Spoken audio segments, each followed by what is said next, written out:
जैसे tarot cards जो होते हैं तो उसमें टैरोट का मतलब क्या है?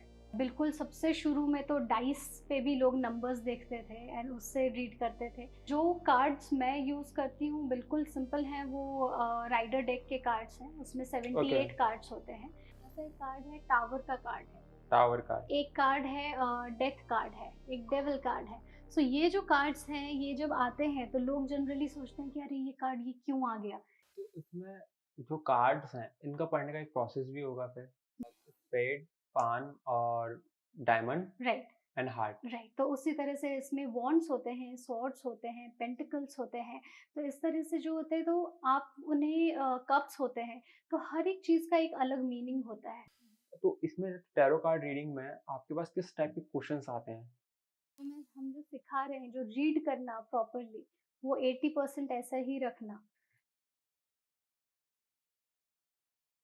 नमस्कार। सो आप सभी का स्वागत है हमारे नए एपिसोड में। जैसे कि हम आज एपिसोड में बात करने वाले हैं टैरो कार्ड रीडिंग के बारे में। ये पार्ट है एस्ट्रोलॉजी का। तो टैरो कार्ड में बहुत सारे सवाल हैं लोगों के, मेरे मन में भी बहुत सारे सवाल हैं। तो वो मैं आज पूछने वाला हूँ और उम्मीद करता हूँ कि आपके मन में जो सवाल है, उन सवालों के जवाब आपको मिल पाएँ। तो स्वागत करते हैं हमारे गेस्ट का, अनंदिता रॉय का। तो स्वागत है मैम हेलो। हमारे नए एपिसोड में। थैंक यू सो तो मच। जैसे हम मैंने आज बताया टैरो कार्ड हमारा एक टॉपिक है, तो जैसे टैरो कार्ड्स जो होते हैं तो उसमें टैरोट का मतलब क्या है? ओके, सो टैरो कार्ड जो है, जैसे आपने अभी इंट्रोडक्शन दिया कि जैसे एस्ट्रोलॉजी में होता है, सो उसी से रिलेट करके आपने टैरो कार्ड कहा। तो सबसे पहले तो मैं ये कहना चाहूँगी कि टैरो कार्ड या टैरो रीडिंग, ये एक फ्यूचर फोरकास्टिंग टूल की तरह से नहीं देखना चाहिए। ये एक आप ये कह सकते हैं साइको एनालिटिकल टूल है। साइको एनालिटिकल टूल अगर मैं कहूँ, तो आप ये कह सकते हो कि आपको टैरो जो है ये रास्ता दिखाता है। ओके। आपको क्लैरिटी देता है आपके विज़न में, आपको कौन-सा रास्ता चुनना चाहिए, ठीक है? प्रैक्टिकल जो हमारा जो दृष्टिकोण होना चाहिए, उस पे ये ज़्यादा हमको मदद करता है, वो चीज़ को देखने के लिए। ओके। सो ये है टैरो, एंड टैरो का जैसे आपने पूछा ये वर्ड, सो टैरो जो है वो ओरिजिनली इटली से ये स्टार्ट हुआ। एंड बिल्कुल सबसे शुरू में तो डाइस पे भी लोग नंबर्स देखते थे एंड उससे रीड करते थे। उसके बाद जो है, जो हम जो ताश के कार्ड्स जो हम देखते हैं, सो वो ताश के कार्ड्स में जो पान आता है एंड हार्ट्स आते हैं एंड ऑल, ये सब के थ्रू फिर रीडिंग्स स्टार्ट हुई एंड धीरे-धीरे जो है उन्हें पिक्टोरियल फॉर्म्स में लाया गया, ओके। जो कि ज़्यादा अच्छे से समझ में आ सके लोगों को, ना केवल रीडर्स को, बल्कि जो आए हैं, जो सवाल पूछ रहे हैं, उन्हें भी वो समझ सकें।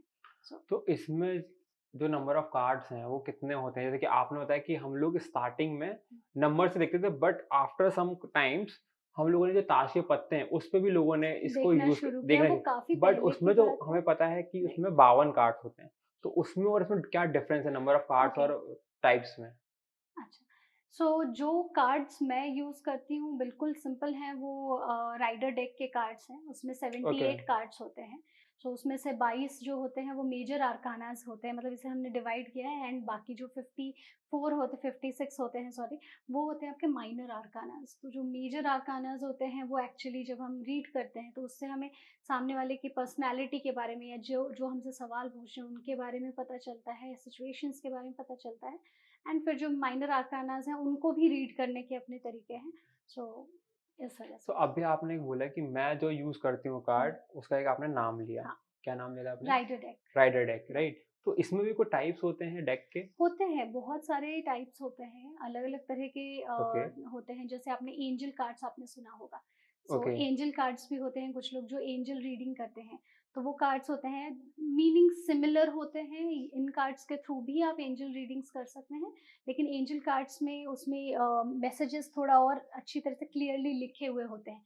जबकि जो कार्ड्स मैं यूज़ करती हूँ उसमें लिखा हुआ कुछ नहीं है, पिक्टोरियल रिप्रेजेंटेशन है। जो मुझसे सवाल पूछ रहे हैं, उनकी एनर्जीज़ के थ्रू वो जो भी कार्ड्स आते हैं, उनसे रिलेवेंट होते हैं और उनके सिचुएशंस को वो कार्ड्स शो करते हैं। जैसे हम कहते हैं कि कई बार हम रेज़ोनेट कर पा रहे हैं आपके हुँ। रीडिंग्स के साथ, कई बार नहीं कर पा रहे। सो ये नहीं कर पा रहे हैं, ऐसा कुछ भी नहीं होता है। Sometimes we are not just accepting that. Otherwise जो भी कार्ड्स आपके लिए आए हैं, आपकी सिचुएशन के हिसाब से आए हैं, वो आपके लिए ही होते हैं एक्चुअली। ओके। तो जो आपने बताया एंजल कार्ड्स एंड जो राइडर वाइड राइडर, के, तो हाँ। उसमें नंबर में भी डिफरेंस होता है क्या कार्ड्स का? नंबर्स में डिफरेंस हो सकता है, राइट। ओके। इसके अलावा भी एंजल कार्ड्स और राइडर डेक के अलावा और कोई कार्ड्स, और भी कार्ड्स होते हैं तो मेरे टोटल कित प्रैक्टिस में। एप्रोक्सीमेशन कितने टाइप्स हैं? ठीक से बता नहीं पाऊंगी, लेकिन हाँ, और भी नंबर है, है, काफ़ी राइट, कार्ड्स काफी हैं। है। ओके। तो आप जो यूज़ करती हैं, तो इसकी स्पेशलिटी क्या है इन कार्ड्स की? जैसे एंजल कार्ड्स प्रॉपर और डिफाइनिंग करता है उसकी एक स्पेशलिटी, तो इनकी क्या स्पेशलिटी है? ऐसा कुछ है? एंजल कार्ड्स डिफाइन करता है, मतलब उसमें भी मैसेजेस लिखे हुए होते हैं, इसमें मैसेजेस नहीं होते हैं। In okay. कार्ड्स में जैसे मैंने बताया, कोई कुछ मेजर आर्कानाज हैं, कुछ माइनर आर्कानाज यस। हैं, और हर एक चीज़ में पिक्टोरियल फॉर्म में वो उसे दिखाया जा रहा है। अगर मैं आपको कुछ कार्ड्स दिखा सकूं, जैसे फॉर इंस्टेंस मैं आपको अगर ये एक 10 ऑफ कप्स दिखा सकती हूँ। ओके। ठीक है, ये 10 ऑफ कप्स हैं, तो 10 ऑफ कप्स जो है आपको क्या नज़र आ रहा है? सो मैं एज़ अ रीडर तो मैं इसे रीड कर सकती हूँ, लेकिन आपने जो सवाल पूछा उसके ऊपर ही इसे हम रीड करेंगे। फ़िलहाल मैं कोई सिचुएशन नहीं ले रही हूँ, जस्ट आपने डिफ़रेंस पूछा यस, इसलिए यस, मैं यस। आपको बता रही हूँ कि जब हम किसी भी सिचुएशन में या क्वेश्चन के आंसर में ये कार्ड आएगा, तो उसे किस तरह से रीड करना है, ये रीडर को इस तरह समझ में आए कि जो चीज़ें आपको नज़र आ रही हैं, ठीक है, वो पिक्टोरियल फॉर्म्स को भी डिकोड करना होता है, प्लस जो कप्स हैं, तो कप्स की एनर्जीज क्या होती है, इमोशंस की एनर्जीज होती हैं। ओके। 10 जो नंबर होता है वो फुलफिलमेंट का होता है, एक पूरा साइकिल कंप्लीशन का होता है। तो ओके। इस तरह से हम इसे जो है, इसकी जब हम इसको स्टडी करते हैं टैरो को, हुँ। तो उसके बाद हम इस तरह से इसे रीड कर सकते हैं, चाहे वो कोई सा भी कार्ड हो, कोई भी कार्ड हो। तो हम काफ़ी सारे इसके जो एलिमेंट्स हैं उन्हें देखते हैं, एंड देन फिर उस कार्ड की एनर्जी के हिसाब से हम वो रीड करके बता सकते हैं। ओके, इसके जो ऊपर एक्स लिखा है वो वो 10 10 है, वो रोमन। रोमन नंबर में 10 लिखा हुआ है। ओके। तो जैसे अभी आपने बताया स्टडी करते हैं, हम्म, तो इनकी जो स्टडी होती है, तो इसमें भी कुछ उपाधि या फिर ऐसा कुछ रहता है? बिल्कुल, इसमें भी ग्रेजुएशन होता है, पोस्ट ग्रेजुएशन ओके। होता है।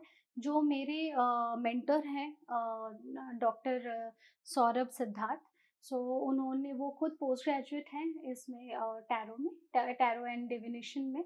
एंड मैंने उनसे टैरो की शिक्षा जो है मैंने उनसे ली है।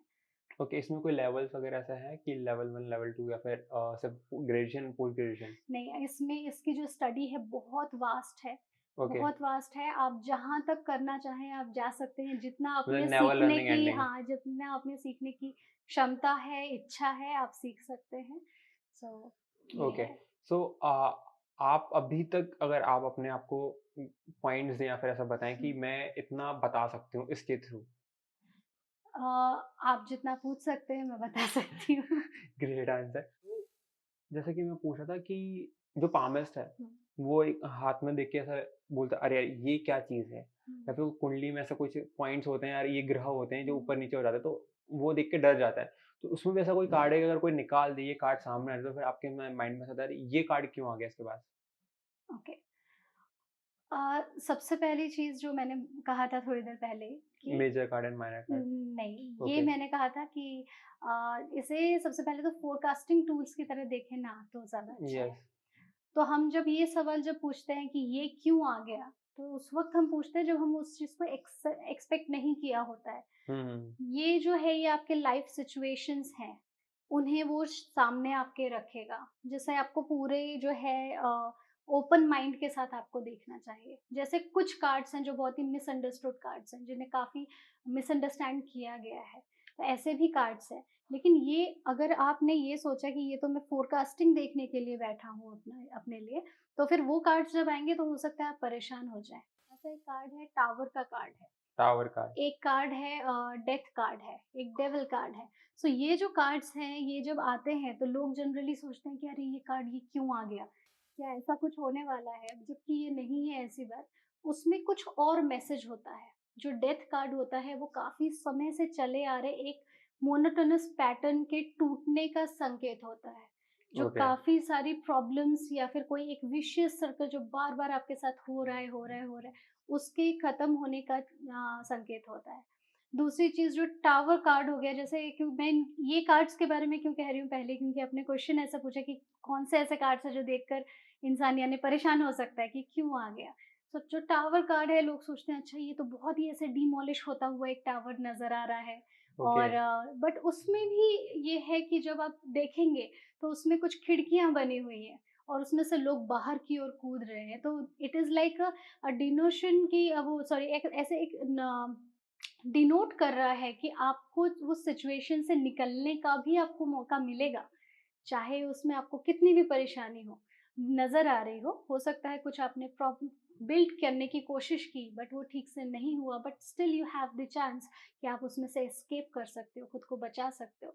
और ये सारी चीज़ें जो है इनोवेशन जो है हमारे थिंकिंग में, हमारे माइंड में, जितना ज़्यादा हम इनोवेट हो सकते हैं, हम उस तरह से सोच सकते हैं कि हमें अपनी लाइफ में कौन-सा रास्ता लेना है, कैसे चलना है। सो सब कुछ चीज़ें, ये सारी चीज़ों को जो है टैरो प्रमोट करता है। और टैरो को समझने के लिए सबसे पहली चीज़ यही है कि आप दिमाग से निकाल दें कि ये भविष्य बताने वाला है। बिकॉज़ अगर आप ये सोच कर जाएँगे तो फिर वो रीडर पर डिपेंड करता है कि वो आपको मिसलीड भी कर सकते हैं और बहुत अच्छे से आपका गाइड भी कर गाइड सकते भी कर सकते हैं, राइट। हैं। तो इसमें जो कार्ड्स हैं, इनका पढ़ने का एक प्रोसेस भी होगा फिर? बिल्कुल, वो क्या बिल्कुल, प्रोसेस है? बिल्कुल। अगर थोड़ा-सा आप बताना चाहें शॉर्ट बिल्कुल, में। बिल्कुल। तो प्रोसेस ऐसा है कि उसके स्प्रेड्स होते हैं। ओके, हाँ, तो उसके स्प्रेड्स होते हैं, हम 9 कार्ड्स भी निकाल सकते हैं, हम 12 कार्ड्स भी निकाल सकते हैं और 3 कार्ड्स भी निकाल सकते हैं। 3, 9 एंड 12। 12 इवन उससे ज़्यादा भी निकल सकते हैं कार्ड्स। सो ऐसा होता है कि ये जो स्प्रेड्स होते हैं, ये स्प्रेड्स में सिचुएशंस जो होते हैं, वो हमें डिफाइन करने होते हैं। मान लीजिए आप मेरे पास आए अपने बिज़नेस के बारे में पूछने के लिए एंड आपके पास ज़्यादा टाइम है नहीं। आपके पास 12 या 21 कार्ड्स का मैं स्प्रेड नहीं बना सकती हूँ। You have only 15 to 20 minutes with you. So हम ये क्या कर सकते हैं कि हमने सिर्फ 3 कार्ड्स के हमने स्प्रेड बनाए। तो डिफाइन किया हमने सिचुएशन कि ये आपका प्रेज़ेंट है। बीच में आगे एक और कार्ड, थर्ड वाला कार्ड हमने रखा कि ये आपको चाहिए, जो आप चाहते हैं करना। एंड बीच में जो कार्ड है वो हम रखते हैं कि ब्लॉकेज कहाँ करंट है, करंट सिचुएशन, करंट ब्लॉकेज कहाँ करंट पर आ ब्लॉकेज रहा है, है। ब्लॉकेज। सो वो ब्लॉकेज क्या है उसको समझेंगे और आप जो पाना चाहते हैं उसके बीच में हम ब्रिज कैसे कर सकते हैं, उसके लिए फिर कुछ कार्ड्स निकल सकते हैं। और वो ओके, कार्ड्स भी आपको रास्ता दिखा सकते हैं कि वेदर आप इस रास्ते पे चल सकते हैं या इस रास्ते पर चल सकते हैं। सो ये बहुत ही प्रैक्टिकल थिंकिंग वाले जो लोग होते हैं और उनके लिए ये एक्चुअली बहुत अच्छी चीज़ है। अगर वो अच्छी तरह से समझना चाहें कि आगे क्या करना चाहिए, सो ये काफ़ी हेल्प कर सकता है टैरो में। मैं इसमें भी ना एक चीज़ ज़रूर पूछना चाहूँगा कि टैरो कार्ड जो है, ये बहुत लोगों ने सुना ज़रूर है। राइट। बहुत लोग मतलब जानते तो नहीं है, पहचानते नहीं, बट लोगों के माइंड में है ये चीज़ होती है। हुँ, और जैसे कि पामिस्ट हो गया और भी जो एस्ट्रोलॉजी है, न्यूमरोलॉजी हो गया, हुँ, तो ये पता है कि हाँ, ये इस समय से चली आ रही है। हुँ। इसके बारे में ऐसा कुछ पता नहीं है कि ये कब शुरू हुआ, कैसे शुरू हुआ और कहाँ से शुरू हुआ? मतलब इसकी कोई हिस्ट्री आप अगर बताना चाहें आपके हिसाब से जो आपको पता है? ओके, अराउंड 1810 से आप समझ सकते हैं कि ये चीज़ें शुरू हुई। और इवन उससे भी पहले का कहा जाता है कि उससे पहले की हिस्ट्री, जब मैंने आपसे कहा कि डाइस के थ्रू, उसके यस, नंबर्स के थ्रू जो है उसे समझा जाता था और उसके बाद ताश के पत्तों के थ्रू उसे समझा जाता था। अभी इस वक्त क्या हुआ है कि हम इसे कैसे समझते हैं, मतलब अब तो वो काफ़ी एक्चुअली ये इटली में जो शुरू हुई ये चीज़, उसके बाद यूरोपियन कंट्रीज़ के थ्रू ही ये ज़्यादा स्प्रेड हुआ है। ओके, अब ये स्प्रेड होते वक़्त अच्छे रीज़न्स से भी स्प्रेड हुआ है, कुछ गलत प्रैक्टिसेस से भी स्प्रेड हुआ है। तो इस तरह से है कि जब हम इसे रीड करते हुँ, हैं हुँ। लोगों के लिए, सो उसमें कुछ चीज़ें जैसे आपने नॉर्मल ताश में हम देखते हैं क्या रहता है उसमें, पान रहता है एक। स्पेड, पान और diamond right. And heart. Right, तो उसी तरह से इसमें वॉन्ड्स होते हैं, सॉर्ड्स होते हैं, पेंटिकल्स होते हैं। तो इस तरह से जो होते हैं तो आप उन्हें कप्स होते हैं, तो हर एक चीज़ का एक अलग मीनिंग होता है। तो जैसे मैंने आपसे कहा कि कप्स की एनर्जी क्या होती है, कप्स की एनर्जी होती है इमोशंस की एनर्जी, राइट। वैसे पेंटिकल्स जो हैं वो जनरली हम फाइनेंस से देखकर लेते हैं और वो थोड़ी स्लो मूविंग एनर्जी होती है। तो इस तरह से हम इसे रीड करते हैं। ओके, तो अभी ये आपने पढ़ने का प्रोसेस बताया, हम्म। तो इसमें सिर्फ एक ही तरीका होता है कि स्ट्रेट कार्ड, सीधा कार्ड और उल्टा card, reverse, straight and reverse card में ही पढ़ते हैं, कि सिर्फ एक ही तरीके से पढ़ सकते हैं, एक ही डायरेक्शन में? ओके। सो ये जो आपने जो सवाल पूछा एक्चुअली ये बहुत रेलेवेंट है ये, क्योंकि जब भी लोग जाते हैं टैरो रीडर्स के पास, उनके सामने ये सवाल ज़रूर होता है कि अच्छा आपका ये कार्ड तो इन्वर्स आ गया, रिवर्स कार्ड आ गया है, अब मैं इसे उल्टा पढ़ूँ क्या? सो ऐसा एक्चुअली नहीं करना चाहिए, नहीं कर करते हैं एक्चुअली, मैं नहीं करती हूँ क्योंकि मुझे लगता है कि टैरो के डेक में अगर 78 कार्ड्स हैं, तो उसमें अगर कोई उल्टा मीनिंग या कुछ गलत कुछ और अगर मान लो वो बताना चाहता है, तो हर एक मीनिंग के लिए कार्ड ऑलरेडी है। हमें यस। उसे उल्टा पढ़ने की ज़रूरत नहीं है, उससे क्या होगा कि सामने वाला या तो परेशान होगा, डर जाएगा, या तो हम वहाँ कुछ ना कुछ कन्फ्यूजन क्रिएट कर देंगे। So just to avoid that, and उसकी ज़रूरत भी नहीं है। हर एक कार्ड, वो कार्ड सीधा भी आ सकता है, क्योंकि जब आप उसको ये करते हैं, फेंकते हैं आप कार्ड्स को या आप उसको रीअरेंज करते हैं, उस वक़्त कई बार कुछ कार्ड्स उल्टे और सीधे भी आ जाते हैं, यस। रख रख जाते हैं। तो उससे ज़्यादा उसका कोई मीनिंग नहीं निकालना चाहिए। जो कार्ड निकला है, उसे बस प्रॉपर्ली रीड करके आपको बताना चाहिए। हाँ, इसमें ना एक सवाल ये भी है कि हमेशा कार्ड जो होते हैं स्प्रेड किए जाते हैं, राइट। तो उसका भी कोई मीनिंग है कि स्प्रेड क्यों किए जाते हैं, कि सिर्फ निकालने के ईज़ी हो जाए, that's why we spread the card? नहीं, जो मैंने जैसे आपको अभी बताया कि स्प्रेड्स होते हैं, जैसे 12 स्प्रेड हो गए, हाँ, वो ठीक है? कि जैसे निकालने के पहले जो हाँ। स्प्रेड आप निकाल, मतलब 3 का सिलेक्शन करना है या 12 का हुँ, करना है या 9 हुँ, का करना है, वो बट वो निकालने के पहले जो आप, जो भी प्रैक्टिशनर है, जो हुँ, प्रैक्टिस हुँ, कर रहा है, हुँ, हुँ। वो आपको कार्ड सामने रख देता है, राइट? तो वो ओके, रखने का जो तरीका है, वो यही एक तरीका है कि और भी कोई तरीके हैं? वो मैं पूछना चाह रहा हूँ ओके। आपसे। सो कुछ लोग सामने पूरा रख देते हैं, कुछ लोग ऐसे सामने नहीं रख, कुछ लोग, यानी मैं समझ रही हूँ आप जो कह रहे हैं कि कई बार सामने रख देते हैं एंड कहते हैं कि आप चूज़ करो, राइट? या उनमें से कोई एक उठाकर हम रीड कर रहे होते हैं। हुँ, तो ऐसे जब हम इस तरह से ऐसे उठाकर बस रीड कर रहे हैं, फिर एक उठाकर रीड कर रहे हैं, फिर एक, तो ये स्टोरी की तरह उसको हम आगे लेकर जाते हैं। वो ये ओके, तरीका हो गया। दूसरा, जब हम स्प्रेड की बात कर रहे हैं, तो हम स्प्रेड्स होते हैं ऐसे सिचुएशंस हम पहले से डिफाइन करते हैं। ये सिचुएशन है, जैसे मैंने बताया कि आपका करंट सिचुएशन, आपका फ्यूचर जो आप चाहते हैं, डिजायर्ड सिचुएशन और ब्लॉकेज। ये मैंने क्या किया, कुछ नहीं, ये मैंने, ये स्प्रेड है, 3 का स्प्रेड है। मैंने इसमें सिचुएशंस पहले से बना लिए हैं। अब उस हिसाब से ही जो कार्ड्स हैं उन सिचुएशंस पे रखे जाएँगे। सो ऐसे ही कई सारे स्प्रेड्स होते हैं, जिनमें कि जो प्रैक्टिशनर होता है वो खुद ही निकाल कर रखता है एंड देन आपको रीड करके बताना शुरू करता है। ओके। अब जैसे कि हर चीज़ में ना एक ये होता है कि बैक भी आती हैं चीज़ें, राइट? ओके। मतलब अगर जैसे पूजा करते हैं, तो पूजा जो कर रहा है, उसमें भी कुछ चीज़ नेगेटिव अगर कुछ चीज़ कर रहा है, तो यहाँ पे भी जब टैरो कार्ड होता है, तो सिर्फ़ प्रैक्टिशनर ही छू सकता है, कि जो यूज़र है, जो आपके पास जो आया है, वो भी छू सकता है? अगर वो छूता है, तो उसका क्या इफ़ेक्ट होता है? ये थोड़ा मिथ है नितिन, कि कोई और छू नहीं सकता या किसी और ने छुआ तो आपको क्लींजिंग करनी पड़ेगी। ऐसा कुछ भी नहीं है। हाँ, काफ़ी टाइम से ये रखा होता है, तो जस्ट 3 टैप्स हम करते हैं उसमें और वो क्लींजिंग, वो जस्ट उतना काफ़ी रहता है। बट कोई और हाथ नहीं लगा सकता है या कोई और स्प्रेड में से नहीं निकाल सकता, ऐसी कोई बात नहीं है। ओके, मीन्स 2 जैसे कि टैप। अभी यहाँ पे रखे हैं, हुँ। तो easily I can touch and जो यू उसको कैन हल्का-सा टच, मूवमेंट येस। कर सकता हूँ, आपको उसके बाद उसको हील या फिर उसको फ्री करने की ज़रूरत नहीं नहीं, है। बिल्कुल नहीं है। इट्स जस्ट कि आप कर सकते हैं, आपके लिए ही, अगर मान लीजिए मैं रीड कर रही हूँ, तो फिर मैं आपके लिए वो रीड कर सकती हूँ तुरंत, कोई प्रॉब्लम नहीं है। लेकिन इसमें एक चीज़ और है, इसी से रिलेटेड है, इसलिए बताना चाहूँगी कि मैं किसी थर्ड पर्सन के लिए रीड करके आपको नहीं बता सकती। अगर आप चाहें, कई बार ऐसे क्लाइंट्स होते हैं कि मैं चाहती हूँ कि वो, उसके बारे में मुझे आप रीड करके बताओ। हाँ, वो कुंडली में हम पत्रिका अ, दिखा के कर सकते हैं, बट वो इसमें आप, हाँ, वहाँ पे आप उनकी पत्रिका दिखा रहे हो तो उनके ग्रह नक्षत्र सब सामने है। यस, बट यहाँ पर एनर्जी के साथ कनेक्ट होने की ज़रूरत है।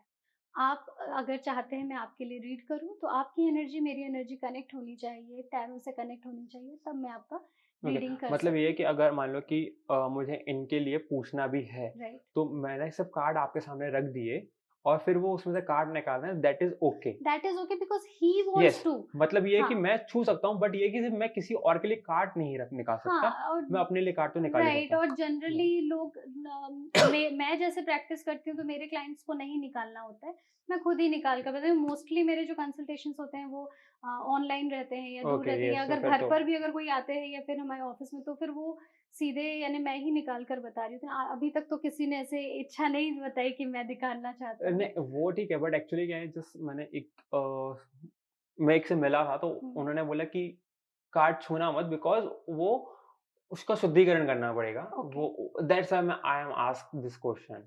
नहीं, ऐसा ऐसा कुछ भी मैं बिलीव नहीं करती हूँ। ये हो सकता है मेरी अपनी पर्सनल ये हो, लेकिन यस। ऐसे सो मेरा अगला क्वेश्चन ये है कि जैसे कि हर एस्ट्रोलॉजी में उसके क्वेश्चंस चेंज हो जाते हैं, राइट? मतलब अगर मैं पाम दिखा रहा हूँ, तो थोड़ा-सा मैं अलग तरीके से क्वेश्चन पूछूँगा।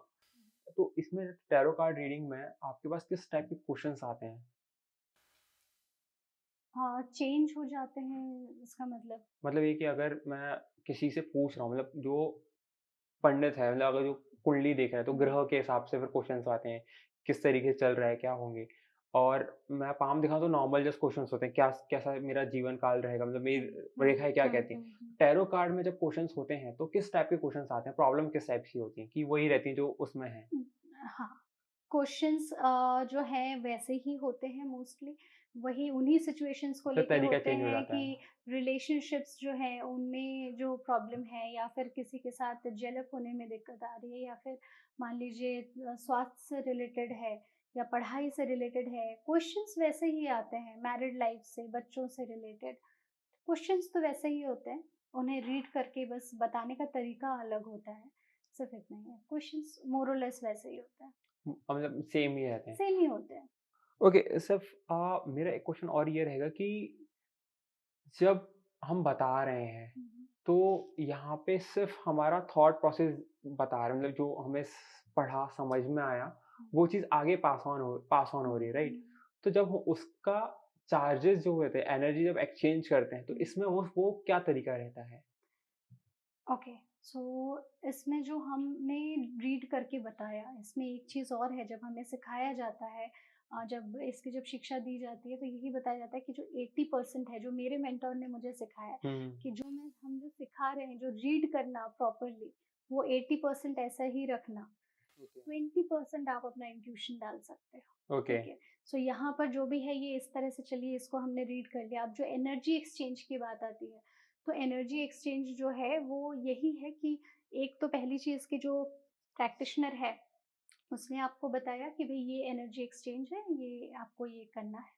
और दूसरी चीज़, कई बार सामने वाले की सिचुएशन के हिसाब से भी होता है कि एनर्जी एक्सचेंज आपको किस तरह से करना है। If they can not afford, तो फिर क्या चीज़ हो सकती है, या वो एक्चुअली डिपेंड करता है, बहुत ही सब्जेक्टिव है कि लोगों के साथ कैसे एक्चुअली इट डिपेंड्स कि पर्सन टू पर्सन वैरी कर जाती हैं वैरी चीज़। करता है, मतलब कि वैरी ही करता है। कभी आपके सामने ऐसे भी लोग आ जाते हैं कि जो बहुत ही नीडी हैं, और आपको लगता है तो उस वक़्त अगर एज़ अ गुड प्रैक्टिशनर आप ये सोचो कि चलो ठीक है, थोड़ा हेल्प हो जाएगा सामने वाले का, तो हम कुछ रीडिंग्स उनको फ्री ऑफ कॉस्ट भी देते हैं कि ठीक है चलो, ये है। एंड अगर कोई चीज़ बतानी हो, कुछ एडवाइस करना हो कुछ चीज़ों के लिए, तो वैसे किया जा सकता है। ओके। इसको सीखने के लिए ऐसा कोई पहले से क्वालिटीज़ होना ज़रूरी है कि हाँ, ये चीज़ अगर आप में, तो ईज़िली सीख सकते नहीं, हो? ऐसा कुछ भी नहीं है। इनोवेटिव अगर आप हो, सिर्फ़ इतना है कि आप चीज़ों को अलग-अलग नज़रिए से देख सकते हो। एक ही कार्ड को आपको हज़ारों नज़रिए से देखना पड़ता है। एक ही कार्ड आएगा, यही 78 कार्ड्स हैं, लेकिन कितने ही लोग, हज़ारों लोग आपके पास आएँगे, सवाल पूछेंगे, वही कार्ड्स आपके सामने हज़ारों अलग-अलग सिचुएशंस में आएँगे। उन्हें अलग-अलग ढंग से पढ़ने का और समझने का जो है वो आप में होना चाहिए, या आप पढ़ सकते हैं। और जब आप पढ़ना शुरू करते हैं, सीखना शुरू करते हैं, तो वो अपने आप, वो प्रैक्टिस करते-करते, जैसे साइकिल चलाना आप सीखते हैं तो धीरे-धीरे सीख जाते हैं। सो बल्कि आई वुड सजेस्ट कि लोगों को सीखना चाहिए। बेटर है, मतलब कि आप, इससे बेटर है कि आप हमेशा एक टैरो रीडर के पास जाएँ, दौड़ें, उससे बेटर है आप खुद सीखिए एंड आप देख सकते हैं। ओके। सो मेरे जो क्वेश्चन थे मेरे खत्म हो गए, जो मेरे पास जो थे, बट एक सजेशंस अगर आप देना चाहें about the tarot card reading to the readers as well as the जो यूजर्स हैं, जो मतलब जो पूछने आते हैं, तो उनके आपकी तरफ say about tarot card reading suggestion क्या रहेगा? सबसे पहली चीज़ तो वही जिससे मैंने शुरू किया था कि इसे एक फोरकास्टिंग टूल की तरह ना देखें, ठीक है? ये आपको लाइफ में अलग-अलग तरह से सोचने के लिए आपको प्रेरित करेगा। जो चीज़ें आपके सामने टैरो कार्ड के थ्रू आती हैं, वो आपको अलग-अलग कैसे रास्ते हैं आगे के, आपको क्या किस चीज़ को आपको चुनना चाहिए, प्रैक्टिकल अप्रोच के लिए आपको आगे वो करेगा। सो आई थिंक आपको सबसे पहले तो इस पर ध्यान देना चाहिए। और अगर टैरो कार्ड सीखना हो तो उस पर आप ध्यान दीजिए कि आप टैरो सीख के, मतलब ये बहुत ही, ऐसा नहीं कहूँगी कि बहुत ईज़ी है, but it is a good thing, एक अच्छी प्रैक्टिस है, आप सीख सकते हैं। ओके, सो आई होप कि जो सवाल आप लोग के माइंड में थे अबाउट टैरो कार्ड, वो काफ़ी हद तक उन सवालों के जवाब आपको मिले होंगे और आप चाहते हैं कि और सवालों के जवाब आपको मिलें टैरो कार्ड से। अगर आप चाहते हैं कि टैरो कार्ड से रिलेटेड और भी क्वेश्चंस के आंसर आपको मिलें, तो आप कमेंट डाउन कर सकते हैं क्वेश्चंस। हम आपको उस सवालों के जवाब देने की कोशिश करेंगे और आशा करता हूँ कि ये एपिसोड भी आपको पसंद आया होगा। तो लाइक करें, सब्सक्राइब करें हमारे चैनल को और कमेंट करें कि कैसा लगा आपको और शेयर ज़रूर करें अपने दोस्तों के साथ। एंड बहुत-बहुत शुक्रिया। और अगर मैम से आपको कनेक्ट करना है about tarot card reading, numerology और रेकी हीलिंग के लिए, तो उनकी डिटेल्स, कॉन्टैक्ट डिटेल्स डिस्क्रिप्शन में आपको मिल जाएँगी। बहुत-बहुत धन्यवाद। बहुत-बहुत धन्यवाद ma'am. Thank you thank so you so much. Much.